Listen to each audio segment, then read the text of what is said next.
Good morning. Tayo po muli magbahagi ng ating devotion sa Proverbs chapter 30 verses 1 to 7.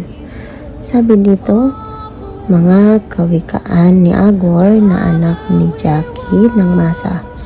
Ito ang sinasabi niya kina Itiel at Ukal. Ang Diyos ay malayo sa akin, wala akong magagawa. Ako ay mangmang at alangang maging tao.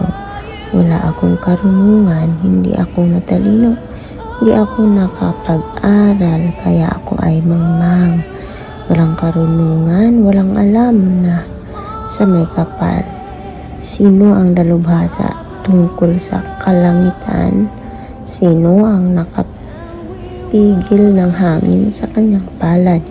Sino ang nakapagbalot ng tubig sa isang damit? Sino ang naglagay ng mga hangganan sa daigdig? Sino siya? Sino ang kanyang anak? Ang lahat ng salita ng Diyos ay mapananaligan at siya ang kanlungan ng mga nananalig sa kanya. Huwag mong daragdagan ang kanyang salita sapagkat pagsasabihan kanya bilang isang sinungaling.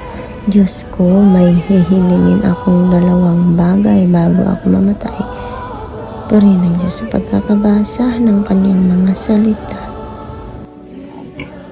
Magandang araw po sa ating lahat. Ang bahagi ko po Kawikaan chapter 30 verse 8 to 14. Huwag ako hayang maging sinungaling, huwag mo akong payamanin o pahirapin. Sapat na ang pagkain lamang ang ibigay mo sa akin. Baka isang masagana ako ay masabi ko, hindi na kita kailangan. Baka naman kung maghirap, ako'y matutong magnakaw at pangalan mo ang malapastanganan. Ang aligpin ay huwag mong siraan sa kanyang amo, baka isumpa ka niya pagbayarin sa ginawa mo. May mga taong naninira sa kanilang ama, masama ang sinasabi tungkol sa kanilang ina. May mga taong nagmamalinis sa sarili, ngunit ang totoo'y walang kasindumi. May mga taong masyadong palalo at akala nila'y kung sino na sila.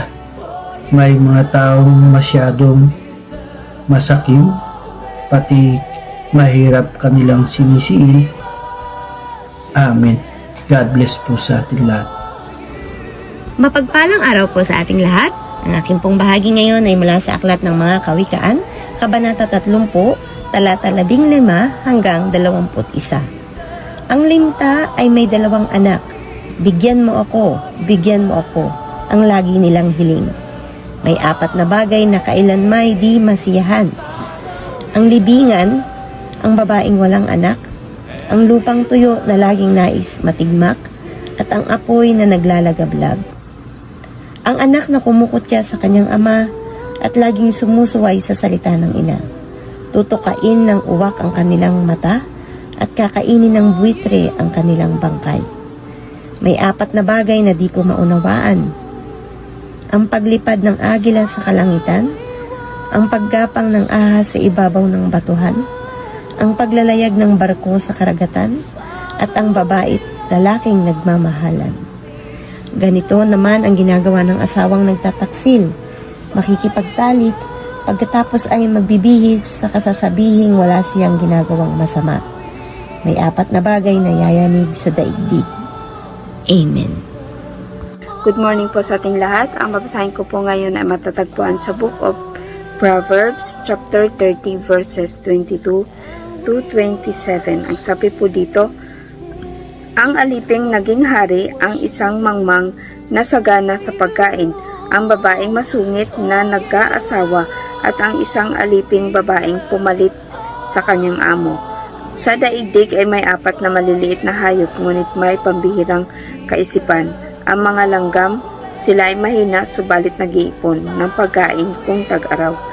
Ang mga kuneho mahihina rin sila subalit nakagagawa ng kanilang tirahan sa batuhan.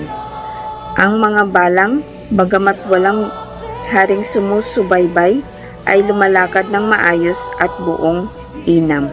Amen. Purihin po ang Panginoon sa pagkakabasa ng kanyang mga salita.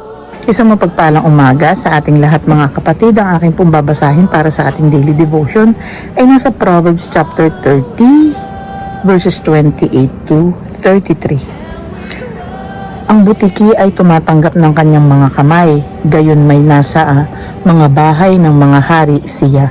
May 3 bagay na maganda sa kanilang lakad, oo, 4 na mainam sa lakad. Ang leon na pinakamatapang sa mga hayop ay hindi humihiwalay ng dahil sa kanino man. Ang asong matulin, ang kambing na lalaki rin naman, at ang hari na hindi malalabanan. Kung ikaw ay gumagawa ng kamangmangan sa pagmamataas o kung ikaw ay umiisip ng kasamaan, ilagay mo ang iyong kamay sa iyong bibig. Sapagkat sa pagbati sa gatas ay naglalabas ng mantikilya at ang pagsungalngal sa ilong ay lumalabas ang dugo. Gayon ang